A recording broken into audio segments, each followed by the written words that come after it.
चलिए जानते हैं क्या है आज के इंडियन स्टॉक मार्केट का हलचल। आज बात करते हैं उस दिन की जब शेयर बाजार में मानो भूचाल ही आ गया था। हुआ ये कि पश्चिम एशिया में तनाव की एक छोटी सी चिंगारी ने ऐसी आग लगाई कि देखते ही देखते निवेशकों में डर का एक काला बादल छा गया।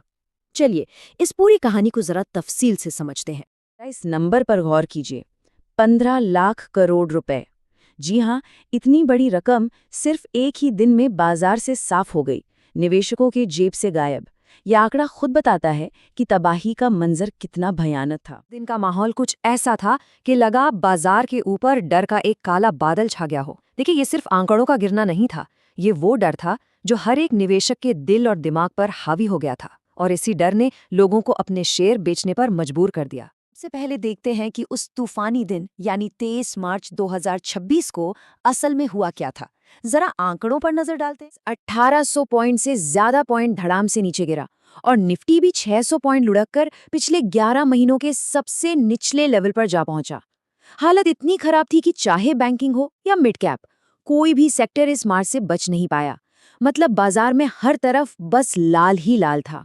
चार्ट को देखिए, ये तो और भी चौंकाने वाला है। हर एक शेयर जो ऊपर जा रहा था उसके मुकाबले 14 शेयर नीचे गिर रहे थे। इससे आप अंदाजा लगा सकते हैं कि बिकवाली का दबाव कितना जबरदस्त था।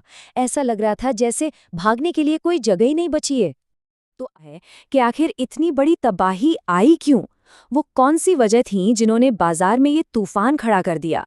चलिए उन 6 बड़े कारणों को समझते हैं।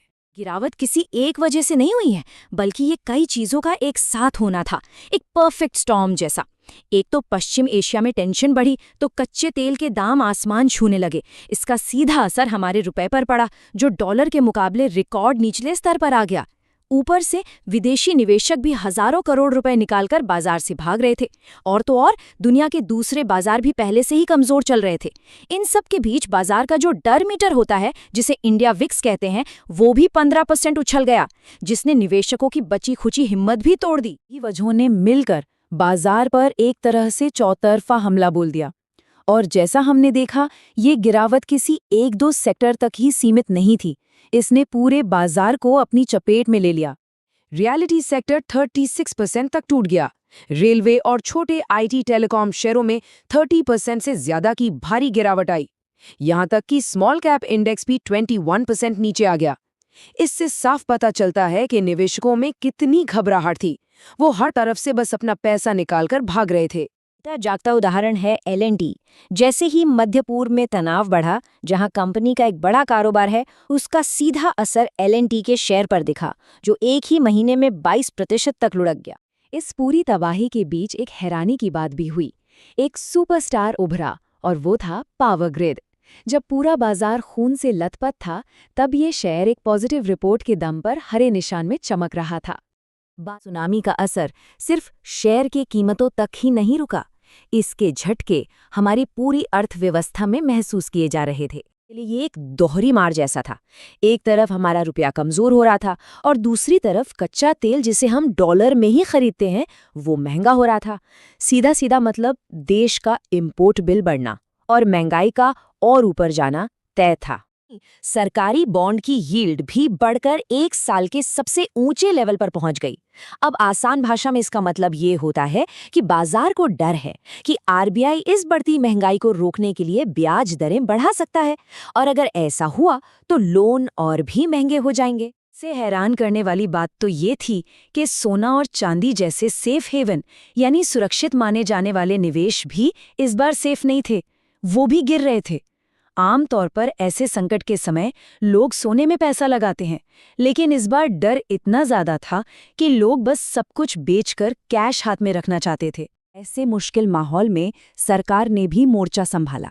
प्रधानमंत्री मोदी ने संसद में देश को भरोसा दिलाया कि घबराने की जरूरत नहीं है, एनर्जी सप्लाई को मैनेज किया जा रहा है, हमारे पास पर्याप्त भंडार हैं, और खाड़ी देशों में फंसे भारतीयों को सुरक्षित निकालने का काम भी किया जा रहा है। अब सबसे बड़ा सवाल ये है कि यहाँ से आगे क्या होगा? बाजार का ऊंट किस करवट बैठेगा? चलिए जानते हैं कि एक्सपर्ट्स इस पर क्या कह रहे हैं। सिक्योरिटीज के फाउंडर गौरव उदानी की सलाह बिल्कुल साफ है, फिलहाल कैश बचाइए, बाजार आपको और डराएगा। मतलब अभी बाजार में कूदने की जल्दबाजी न करें, क्योंकि हो सकता है कि गिरावट का दौर अभी थमा ना हो। नजरिए से देखें तो एक्सपर्ट्स अब एक सपोर्ट जोन पर नजर गड़ाए हुए हैं। ये एक तरह का लेवल होता है, एक सुरक्षा जाल जैसा, जहां से उम्मीद की जाती है कि बाजार शायद संभल जाए। निफ्टी के लिए ये लेवल 22,000 से 22,200 के बीच है। अगर बाजार यहां आकर रुकता है तो थोड़ी राहत की सांस ली जा सकती है। और इसी एक बड़े सवाल के साथ छोड़े जाते हैं, क्या ये जो हो रहा है वो बाजार की तबाही का एक दौर है, या फिर ये लंबी अवधि के निवेशकों के लिए एक शानदार मौके की शुरुआत है?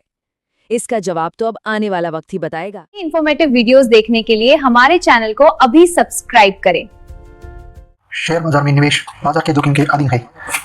मैं कोई सेबी पंजीकृत रिसर्च एनालिस्ट नहीं हूँ। मेरी तरफ से मैं बेस्ट जानकारी प्रोवाइड करने का पूरा प्रयास करता हूँ, पर शेयर मार्केट में कोई भी ट्रेडिंग या निवेश का सिस्टम 100% परफेक्ट नहीं होता है। इस वीडियो में दिखाई गई जानकारी से आपको शेयर बाजार में 100% लाभ ही होगा, इसकी कोई गारंटी नहीं है। आपको इससे नुकसान भी उठाना पड़ सकता है। इस वीडियो में दिखाई गई जानकारी को सिर्फ एजुकेशनल पर्पज के लिए समझा जाए तथा इसमें बताई गई जानकारी का उपयोग स्वविवेक से करें। मैं इस वीडियो का निर्माता किसी भी नुकसान के लिए उत्तरदायी नहीं हूँ। Thank you.